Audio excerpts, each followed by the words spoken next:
Hello সবাইকে, আজকে আমি শিং মাছের তরকারি রান্না করেছি। তো সেটাই তোমাদের সাথে শেয়ার করতে এসেছি। তো শিং মাছটা মা কেটে দিয়েছে, আমি রান্না করব। আমি অত ভালো রান্না পারি না, তা আবার চেষ্টা করলাম। তো শিং মাছের মধ্যে নুন হলুদ মাখিয়ে নিলাম, আর এক পাশে গ্যাসে গোটা জিরে আর কিছু কাঁচা লঙ্কা কাঠখোলায় ভেজে নিলাম, নিয়ে সেটা পাটাতে নামিয়ে নিয়েছি। এরপর আমি কড়াইয়ে তেল গরম হতে দিয়েছি, আর এদিকে হচ্ছে মাছের মধ্যে একটু তেলটা মাখিয়ে নিলাম। শুনেছি হচ্ছে শিং মাছ খুব ফোটে, তার জন্য আমি ভালো তেলটা মাখিয়ে নিই। এরপর মাছ ভাজাটা বসিয়ে দিয়েছি। পুরো ফুল হিটে ভাজতে হবে মাছটা, না হলে পরে নিচে লেগে যাবে। তো এক পাশ ভাজা হয়ে গেছে, আমি মাছগুলোকে উল্টিয়ে দিচ্ছি আরেক পাশ ভাজার জন্য।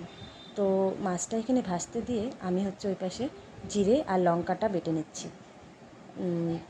তো এই পাশে মাছ ভাজাটা হতে থাকে, আমি জিরে লঙ্কাটা বাটতে বাটতে মাছগুলো ভাজা হয়ে গেছে। তো আমি এবার মাছগুলো নামিয়ে নিলাম।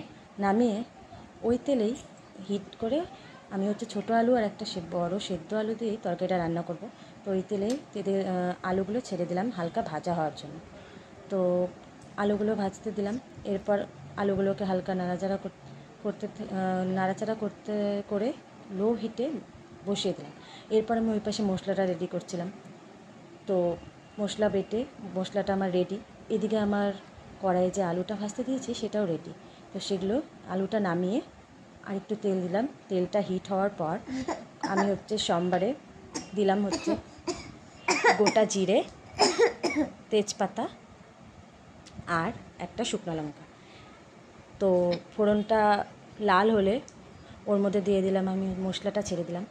তো মশলাটা হালকা নাড়াচাড়া করার পর আমি ওর মধ্যে দিয়ে দিলাম অল্প লবণ দিয়ে তার মধ্যে দিলাম অল্প করে হলুদ গুঁড়ো দিয়ে ওগুলো মিশিয়ে নিচ্ছিলাম। তারপর ওর মধ্যে দিয়ে দিলাম সামান্য চিনি। শুনেছি চিনি দিলে নাকি তরকারিটার কালার ভালো হয়, তো আমি চিনি দিলাম সামান্য। দেওয়ার পর ওর মধ্যে দিয়ে দিলাম একটু জিরের গুঁড়ো আর সামান্য লঙ্কার গুঁড়ো। বেশি দেওয়া যাবে না, বেশি লঙ্কার গুঁড়ো দিলে আবার ঝাল হয়ে যাবে। আমি লঙ্কার গুঁড়ো দিই না, কিন্তু লঙ্কার গুঁড়ো দিলে কালারটা ভালো আসে, সেই জন্যই আমি একটুখানি লঙ্কার গুঁড়ো দিয়ে দিয়েছি, তাহলে কালারটা সুন্দর আসবে। তো যাই হোক, লঙ্কার গুঁড়ো দেওয়ার পর ভালো মতন মশলাটাকে কষিয়ে ওর মধ্যে ভাজা আলুগুলো ছেড়ে দিলাম। এরপর আলুর সাথে মশলাটা ভালোভাবে ভাজা করে তারপর তেল ছাড়ার অপেক্ষায়। তো এবার তেল ছেড়ে দিয়েছে।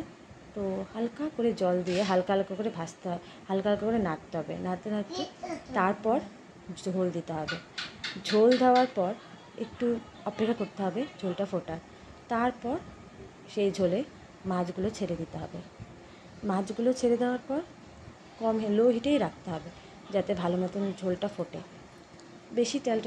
বেশি পাতলা ঝোলও ভালো লাগে না, তো ঝোলটা ফোটার অপেক্ষা থাকতে হবে।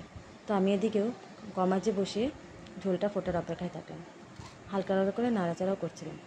এরপর ঝোলটা হালকা ফুটে এলে তারপর আমি হচ্ছে এর মধ্যে বাটা হচ্ছে গরম মশলা দিয়ে দিলাম। আমি গরম মশলাই দিই, ভালো লাগে। তো দেওয়ার পর জলটা হচ্ছে শুকিয়ে এলেই তারপরে আমি গ্যাস বন্ধ করে তরকারিটা নামিয়ে নিলাম।